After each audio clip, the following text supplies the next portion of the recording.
Hello बच्चों, तो कैसे हैं आप सब। आई होप कि आप लोग बहुत अच्छे होंगे, अच्छे से स्टडी आप लोग कर रहे होंगे। तो आज हम इस वीडियो में देखने वाले हैं कक्षा 10 के प्रश्नावली 12.2 का क्वेश्चन नंबर 5। बोला है त्रिज्या 21 सेंटीमीटर वाले वृत्त का एक चाप केंद्र पर 60 डिग्री का कोण आंतरित करता है, ज्ञात कीजिए।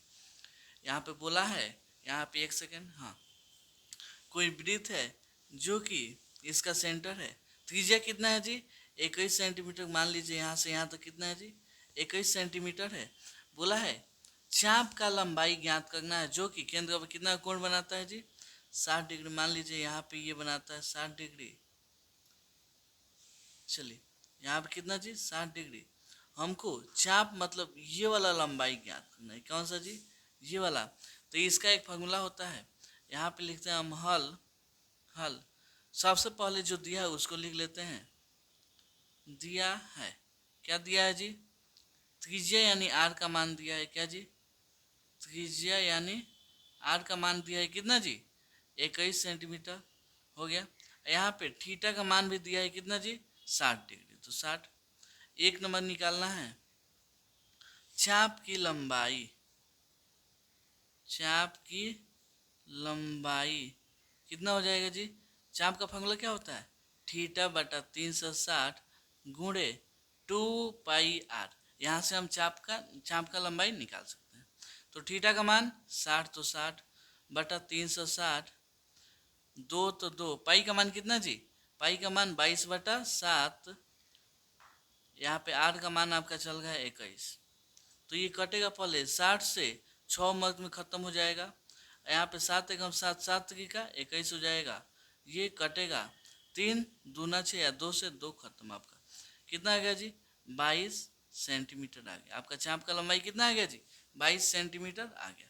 अब आते हैं इसमें का दूसरा क्वेश्चन। दूसरा नंबर क्वेश्चन क्या बोला है जी? चाप द्वारा बनाया गया त्रिज्या खंड का क्षेत्रफल। यहाँ पे मतलब इस चाप के द्वारा जो जो त्रिज्या खंड मतलब ये वाला जो बनेगा उसे क्या निकालना है जी? क्षेत्रफल निकालना है। तो यहाँ पे लिखते हैं चाप द्वारा, चाप द्वारा द्वारा बनाए गए, चाप द्वारा बनाए गए त्रिज्या खंड का क्षेत्रफल। त्रिज्या खंड का क्षेत्रफल का फॉर्मूला क्या होता है जी? फॉर्मूला होता है थीटा बटा 360, यहाँ पे पाई आर स्क्वायर। ठीक है, कोई दिक्कत नहीं है। थीटा का मान 60, यहाँ पे 360 चलिए कहा है। पाई का मान कितना जी? 22/7। आर का मान 21, तो 21 का हो जाएगा होल स्क्वायर। ठीक है, ये कटेगा 6 मत में। 7 का 21 हो जाएगा। यहाँ पे 2 मत में खत्म। यहाँ पे 11। यहाँ पे आएगा कितना? 11 गुणे 21। गुणा कीजिए, 11 में 21 से गुणा होगा तो एक एकम एक, एक एकम एक, एक दूना दो, एक दूना दो, 1 3 2। कितना आ गया जी? 231। 231 सेंटीमीटर स्क्वायर। ये क्या हो गया जी? इसका आंसर हो गया। अब आते हैं इसका तीसरा। तीसरा क्या बोला है जी? संगत जीवा द्वारा, क्या जी? संगत जीवा द्वारा बनाए गए वृत्त खंड का क्षेत्रफल। अब यहाँ पे वृत्त खंड का मतलब होता है ये वाला। कौन सा जी? ये वाला हमको क्षेत्रफल क्या करना है जी? ज्ञात करना है। ठीक है, तो यहाँ पे हम करते हैं हल। हल सबसे पहले यहाँ पे लिखिएगा संगत जीवा द्वारा, संगत जीवा द्वारा द्वारा बनाए गए वृत्त खंड का क्षेत्रफल। बनाए बनाए गए गए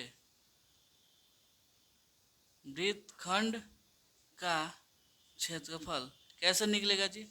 वृत्तखंड का क्षेत्रफल कैसे निकाल सकते हैं?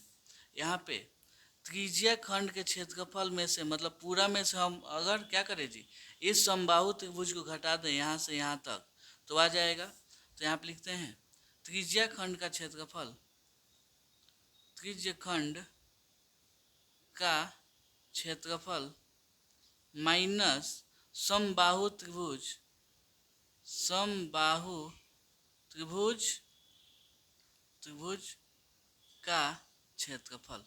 अब ये समबाहु त्रिभुज क्यों है? क्योंकि देखिएगा तो ये भी 21 से ये भी कितना है जी? 21, तो ये वाला अपने आप क्या हो जाएगा जी? ये भी 21 सेंटीमीटर हो जाएगा। तो त्रिज्या खंड का क्षेत्रफल कितना है जी? यहाँ पे हम अभी निकाले थे। यहाँ पे देखिए कितना है जी? 231। तो यहाँ पे हो जाएगा 231 माइनस समबाहु त्रिभुज क्षेत्रफल फॉर्मूला क्या होता है जी? यहाँ पे होता है √3/4 इंटू भुजा स्क्वायर। तो भुजा का मान कितना चल गया है जी? 21 चल गया है। तो हो जाएगा 21 गुणे 21। ठीक है, कोई दिक्कत नहीं है। यहाँ पे देखिए 231, यहाँ पे 21 में 21 से गुणा होगा 441, 441 में √3 से गुणा होगा तो 441 √3/4। यही क्या हो जाएगा जी?